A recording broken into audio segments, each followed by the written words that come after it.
नमस्कार साथियों, आज हम एक ऐसे व्यक्ति के बारे में चर्चा करेंगे जिनका आधुनिक भारत में बहुत ही महत्वपूर्ण योगदान है, जिन्हें भारतीय पुनर्जागरण का जनक और आधुनिक भारत का निर्माता भी कहा जाता है।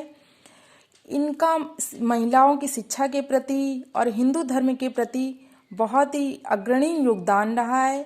ये बहुमुखी प्रतिभा के धनवान थे, जिनका नाम है राजा राम मोहन राय, जो कि 1772 से 1833 तक रहे। इनकी मृत्यु 1833 में हुई थी। तो इन्होंने ब्रह्म सभा की स्थापना की, जिसका बाद में नाम चेंज करके ब्रह्म समाज कर दिया गया, और यह स्थापना इन्होंने 1828 में की। यह एक धार्मिक संस्था थी। बात करें हिंदू धर्म का, यह पहला सुधार आंदोलन था। इससे पहले हिंदू के लिए किसी भी प्रकार का कोई आंदोलन नहीं हुआ था। हिंदू धर्म में अनेक कुरीतियां थी, जैसे कि सती प्रथा, महिलाओं को शिक्षा का अधिकार नहीं था। अब तो खैर बहुत से अधिकार मिल गए हैं महिलाओं को, पहले कोई कानूनन अधिकार महिलाओं को नहीं दिया गया था।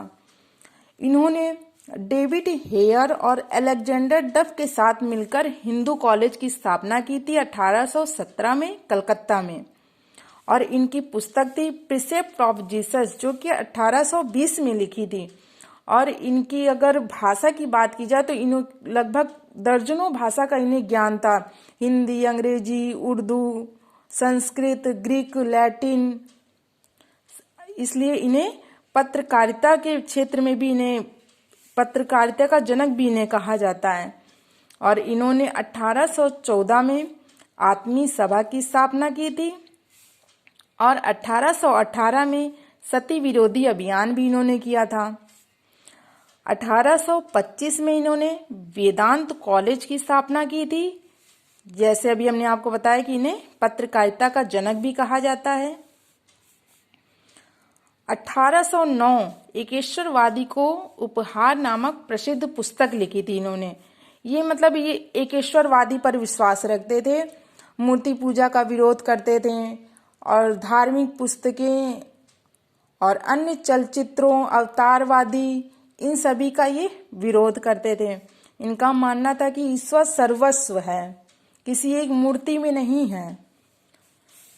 और 1829 में इन्होंने जो 1818 में सती विरोधी अभियान चलाया, जो महिलाओं को उनके हस्बैंड की मृत्यु के पश्चात जो उन्हें भी सती प्रथा कर दिया जाता था, आग में जला दिया जाता था, उसका इन्होंने विरोध किया। और ये जो ब्रह्म समाज के अन्य सदस्य थे, वे इस सती प्रथा को रोकने के लिए शमशान घाटों पर भी जाते थे, और उन घरों पर भी जाते थे जो महिलाएं विधवा हो चुकी हैं, उनको आग में जलाया जा रहा हो, वहां रोकते थे।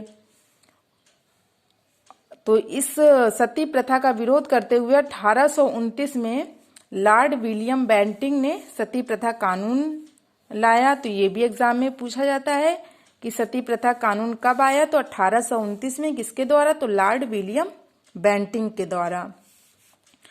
1833 में इनकी मृत्यु जो इंग्लैंड में हुई। इनकी मृत्यु के पश्चात 1843 में देवेंद्रनाथ टैगोर, जो कि रविंद्रनाथ टैगोर के पिताजी थे, और पंडित रामचंद्र विद्यावागीश ने ब्रह्म समाज का नेतृत्व संभाला।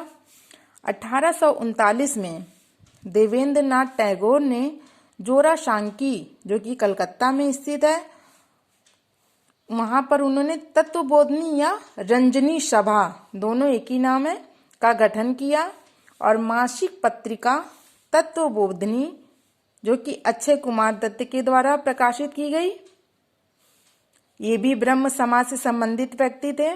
1842 में देवेंद्रनाथ टैगोर ब्रह्म समाज में शामिल हुए थे, 1843 में।